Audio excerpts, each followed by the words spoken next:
everybody, my name is Angie. Welcome back to my channel. So today I am going to be making an Ellie handbag. So this one is one of my patterns. I'll link it below. It's available in my Etsy shop, but I'm going to do it kind of slightly modified, and I am going to be upcycling a pair of jeans to make them. So basically, if you saw one of my previous videos, I made a little zipper pouch with some upcycled jeans. So I have a pair that I've already, kind of cut into. One of the legs is already, open. So I'm gonna use part of that and partly the other side here for one of the other sides. And then I am just gonna use, regular cotton fabric for the lining. I don't really have anything at the moment that I can upcycle for it. So, and I didn't want to use, I have the leggings that I used in that last video, but I didn't want to use that on this one. So yeah, just regular quilt cotton. And then I am just also interfacing, and on the pattern, I have to interface everything with like a woven interfacing and then a stiffer interfacing like 809 or something, but I'm just doing woven interfacing and that's it. We'll see how it comes out. It might be more of like a slouchy zipper tote bag, something like that, but yeah. And then I think I'm also going to do, I don't know if I have enough fabric in the denim or in the upcycled jeans to do a handle, so I might just do like webbing for the handle, just kind of simplify things. So might end up doing that too, we'll see. So really all we need is, we got the jeans, we got the lining, my woven interfacing, and then one long zipper. Like I think the pattern, it's my own pattern, I should know. I think you need like a 15-inch or 14-inch zipper in the pattern, something like that. This one is way longer than that, and I'll just trim down the little bit that I don't need on it. Yeah, so that is it. And what I'm going to be doing is, I'm not going to do like the bottom accent on it. So basically I'm just going to take the lining piece and use that as my exterior and my lining. So it's just going to be the same fabric for the entire exterior without the little bottom accent. And I'm not including any pockets on the inside or anything like that, just kind of making it a nice quick one. So yeah, let's go ahead and get into it. Okay, so I have my little template here that I'm using for cutting it. And as you might be able to see down here, it's kind of hard to see, but it kind of tapers, so you can't really use that part of it because it just wouldn't work. So you want to make sure that you're not, when you're laying it flat, not stretching it or anything, but just laying it flat, that it's not like bubbling up or bunching up like that. You won't be able to really use that part of it. So I'm just kind of flattening it out, and it looks like I have a chunk about like this in the center here that I can use. So, all right, let's do this. All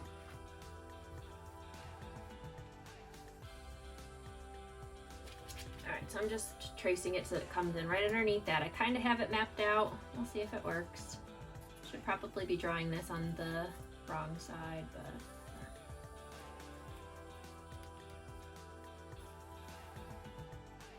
so what I do when I only have the half and I have to do it on the fold, I'm not folding it because that makes it more difficult in my opinion, because it never seems to go on the fold. But basically what I do is, it's kind of hard to tell, but I just kind of at the edge here, I do a little tick mark that'll end up being in the seam allowance. So even though I'm drawing it on the right side, it'll still be in the seam allowance. And then I can flip this over, and then I just put it right in that tick mark. Okay.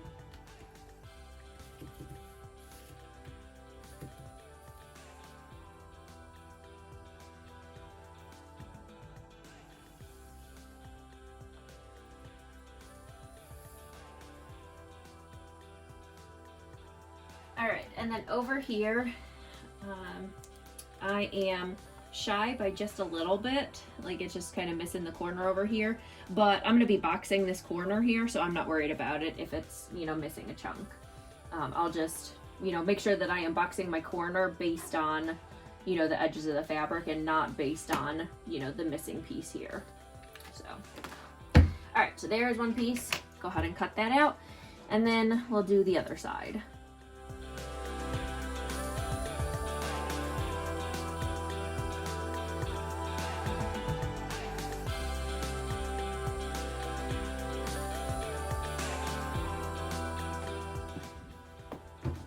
Alright, so I have my 2 exterior pieces cut out. I also went ahead and cut out a little 2" by 2" zipper tab piece of the exterior.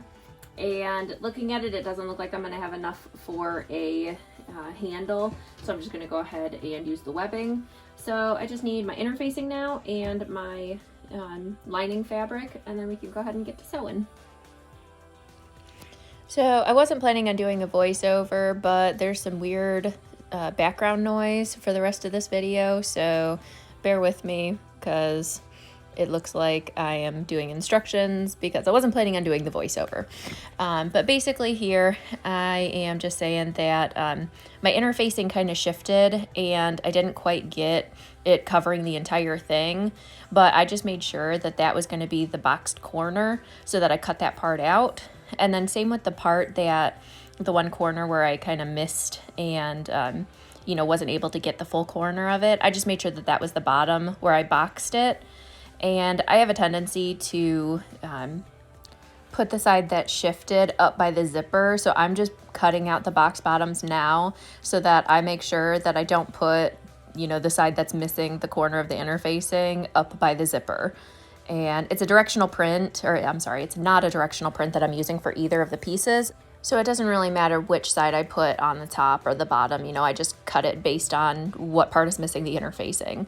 And I am using webbing. I didn't end up having enough of the jeans left over for the straps, so I just used webbing. I'm using cotton. If you're using a poly webbing, then you want to make sure to melt the edges of the webbing so that it doesn't fray. One of the very first bags that I ever made, I used poly webbing on and didn't melt the edges. And within like a couple of uses, the edges ended up fraying and pulling out of the bag. So that's why you got to melt the edges. Shortly after, I made another bag where I did melt the edges on it, and I am still using it 6 years later. It makes it a lot more sturdy, so you don't have to worry about the edges fraying and it pulling out. And here I'm just going ahead and putting in my straps. I'm just measuring and putting them 3 inches from either side of the edge of the exterior, and then I'm going to go ahead and baste them into place.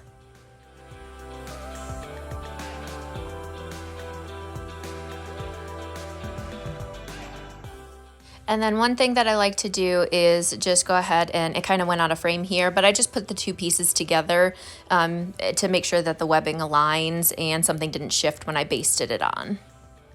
And then for the zipper, I went ahead and cut off the little metal end to it. I just don't like having that piece on. And then, you know, for the zipper tab, it's just kind of standard zipper tab steps. So then for the zipper placement, I'm doing it a little bit different because I'm not putting a zipper tab on both ends of the zipper. So what I'm doing is just putting it, aligning it so that the zipper tab is 1 inch from the edge of the fabric. And then I am trimming down the other side so that it is flush with the edge of the fabric on the other end. And then same with the edges of the poly webbing. I always melt the edges of nylon zippers because they will also fray if you don't melt the edges. So since I'm not doing a zipper tab on the one end of the zipper, like on the open end, what I'm doing is I need to square off the zipper so that the zipper doesn't fly off the end. So I am marking a little tick mark on the zipper tape 1 inch from the edge of the zipper tape, and then I'm just folding it over so that it turns to a 90-degree angle, and then I'm basting that in place, and that folds the end of the zipper tape over so that the zipper pull doesn't fly off, and it kind of finishes the zipper for you. So it's kind of hard to tell exactly what I'm doing, so if you want a more detailed video on this, just let me know and I can do a separate video getting a little bit more close up to it so you can see exactly what I'm doing. And then now that I'm done with both sides, as you can see, when you push the zipper pull up to the end of it, it just kind of stops it in place because the edges of the zipper tape are folded over to the sides.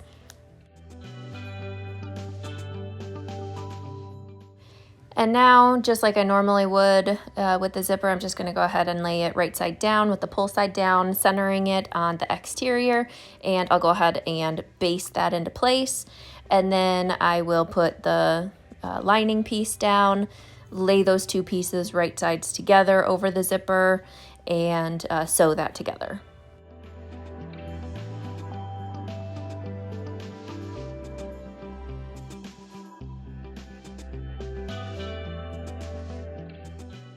And then here I'm coming up to my zipper pull. I can feel it coming up there. So I'm gonna stop with my needle down, lift my presser foot, and then pull the zipper pull out of the way. And then I can go ahead and finish up that row of stitching.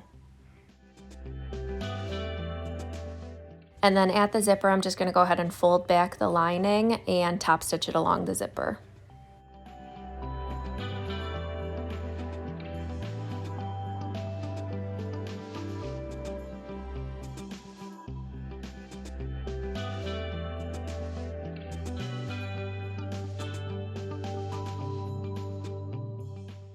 And then as you can see, since we squared off the end of the zipper, it just kind of folds into that top seam there, and it just gives it a nice finish to the end of the zipper without having to add a zipper tab to it.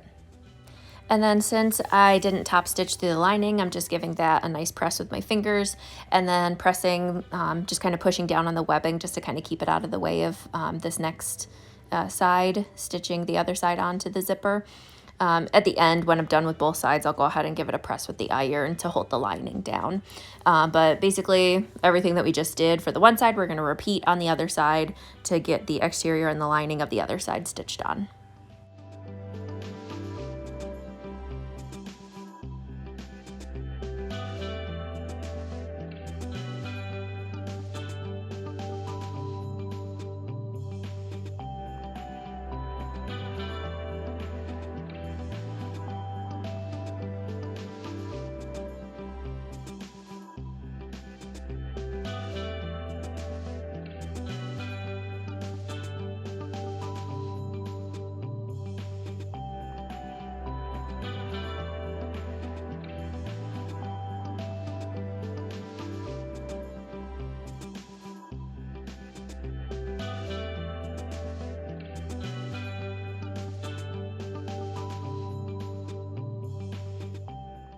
All right, so now it is time to go ahead and sew it all together. So I'm going to go ahead and you want to open up your zipper pull so that it is a little bit more than halfway open, but you don't want to open it up all the way because then sometimes your pull can get stuck in your side seam, like sew through it. So you want to avoid that.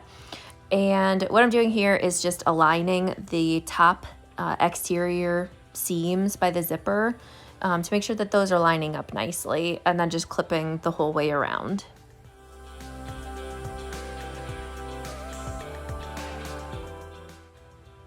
And then about right here is where I remembered that I actually wanted to do the bottom first. I don't like to clip the entire thing. I just like to start with the bottom so that I can stitch that and then top stitch the bottom seam down, like butterfly it open, and then top stitch it through the zipper.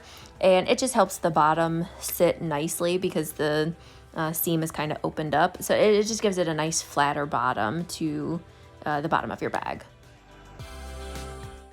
And then this next part, top stitching the bottom of the bag is a lot easier when you have one of the side seams or one of the zippers open as opposed to having the zipper tabs on both sides. But I'm just opening up the zipper all the way and then butterflying that bottom seam open and then top stitching on either side of the seam. And since the one side opens all the way, it's just a million times easier to do this step this way. But this is a completely optional step. You don't have to top stitch the bottom of it like this. I just feel like it gives it a nice flat bottom and, helps that seam sit better.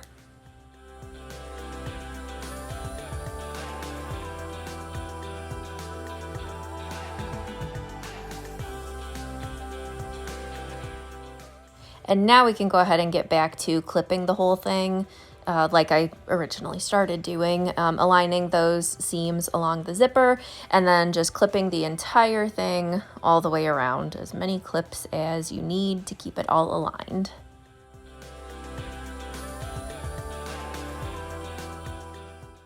And I didn't necessarily draw out a line where I'm going to leave the bottom open in the lining, but I'm just kind of making a mental note, like I'm only sewing a couple inches on either side of the bottom of the lining. And, you know, just kind of remembering to not do the entire bottom so that I can leave an opening. And what I'm doing here is I always start out at a bigger seam allowance on the lining than I do the exterior. So I think I started at like a 5/8 inch seam allowance for the lining, and then maybe like a halfway or 2/3 of the way up the lining, I start slowly moving back to a 1/2 inch seam allowance, and that just makes the lining sit. It's just a little bit smaller, just slightly smaller than the exterior, so it sits nicely and it's not so saggy. And then also the entire exterior at a 1/2 inch seam allowance. And then since I used a 1/2 inch seam allowance or 5/8 on the lining, I'm just trimming down my seam allowance to like an 1/8 or a 1/4 of an inch. But I always make sure to not trim down the seam allowance at the opening because you want to leave yourself a little bit of fabric left that, you know, you can fold in and top stitch. So I'm just trimming down the seam allowances on all seams except for right at the opening.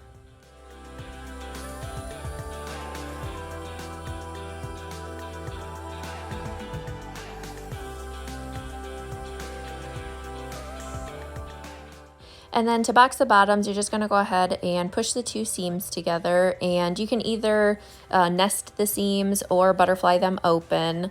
On the lining, I usually nest them. It just, I don't know, it's easier, especially once you've trimmed down your seam allowance. Sometimes it can be hard to butterfly it open. But on the exterior, since the, you know, bottom seam is already butterflied open, you kind of have to butterfly the other side. So, you know, that's just usually what I do. But really you just want to push them together and then top stitch. The exterior, I am sewing the bottom at a 1/2 inch seam allowance. And then the lining, again, do that one at a 5/8 inch seam allowance.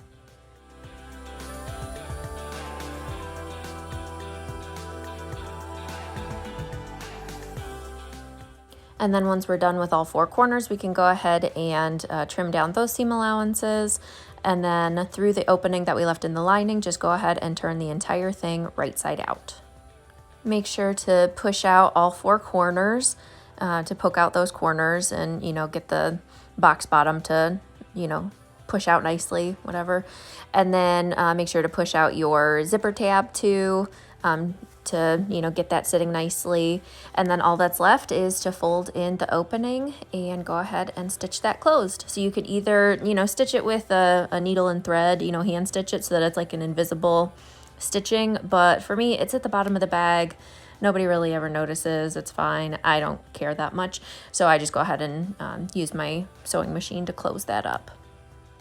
And then last step is just pushing in the lining. Make sure it's, you know, pushed all the way in there and everything, and we're good to go. And like I said, this one I just did with the woven interfacing, and that is it. So it is a little slouchy, but it still has some nice body to it. So I liked how it turned out.